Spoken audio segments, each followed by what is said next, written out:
राजस्थान का श्री गंगानगर जिला इस वक्त चर्चा में है। यहाँ की रहने वाली Manika Vishwakarma miss Universe India 2025 का खिताब जीतकर सुर्खियों में छाई हुई हैं। Manika Vishwakarma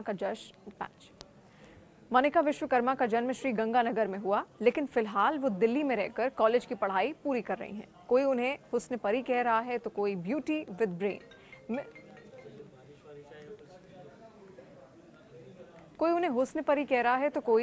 brain.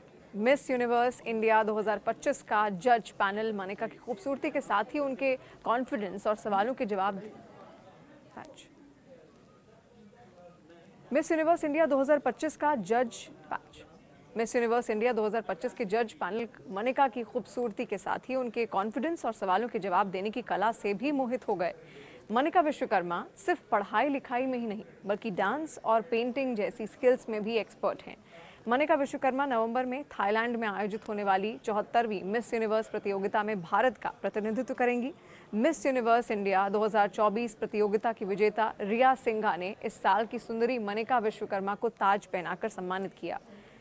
Miss Universe India Manika Vishwakarma कितनी पढ़ी लिखी हैं ये भी आपको बताते हैं और किस सवाल का आखिर उन्होंने जवाब दिया जिससे वो विनर बनी। देखिए, मूल रूप से राजस्थान के श्री गंगानगर की रहने वाली मनिका विश्वकर्मा फिलहाल दिल्ली में रह रही हैं। उन्होंने मिस यूनिवर्स राजस्थान 2024 का खिताब भी जीता है। वो काफ़ी टैलेंटेड हैं और कई सारी स्किल्स में पारंगत हैं। मनिका विश्वकर्मा पॉलिटिकल साइंस और इकोनॉमिक्स में ग्रेजुएशन कर रही हैं। मनिका फाइनल ईयर की छात्रा हैं। कम उम्र में ही उन्होंने अपनी उपलब्धियों का शानदार पोर्टफोलियो तैयार कर लिया है। मनिका क्लासिकल डांस में ट्रेंड हैं और बेहतरीन पेंटिंग भी करती हैं। Miss Universe India 2025 Manika Vishwakarma BIMSTEC, सीवकॉन जैसे अंतर्राष्ट्रीय मंच पर भारत का प्रतिनिधित्व कर चुकी हैं। इसे विदेश मंत्रालय ने आयोजित किया था। उनकी कला और क्रिएटिविटी को मान्यता देते हुए उन्हें ललित कला अकादमी और जे स्कूल ऑफ आर्ट से भी सम्मान मिल चुका है। मनिका सोशल वर्क में काफ़ी एक्टिव हैं।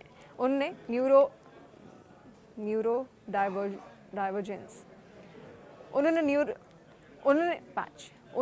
डाइवर्जेंस से जुड़े मुद्दों पर बात करने के लिए न्यूरोनोवा नामक मंच की स्थापना की है। इसके जरिए वो ADHD जैसे कंडीशंस के बारे में बात करती हैं। मिस यूनिवर्स इंडिया 2025 प्रतियोगिता के फाइनल राउंड में उम्मीदवारों से कुछ सवाल पूछे गए थे। उनके जवाब के आधार पर ही उन्हें ताज पहनाया गया। Miss Universe India 2025 winner Manika Vishwakarma से पूछा क्या गया, देखिए, और उन्होंने इसका जवाब क्या दिया। सबसे महत्वपूर्ण यही है। सवाल था, अगर आपको महिलाओं की शिक्षा और गरीब परिवारों को आर्थिक मदद देने के बीच चयन करना हो तो आप किसे प्राथमिकता देंगी और क्यों? साथ ही इसके खिलाफ उठे तर्कों का आप कैसे जवाब देंगी? मनिका का जवाब था, ये दो अलग अलग पहलू हैं। महिलाओं को शिक्षा से वंचित रखा गया है और इस वजह से गरीबी फैली हुई है। अगर मुझे चुनना पड़े तो मैं महिलाओं की शिक्षा को प्राथमिकता दूंगी, क्योंकि शिक्षा सिर्फ एक व्यक्ति का जीवन नहीं बदलती बल्कि ये देश और दुनिया का भविष्य बदल सकती है। दोनों मुद्दे महत्वपूर्ण हैं, लेकिन लॉन्ग टर्म में ऐसे कदमों की ज़्यादा अहमियत है।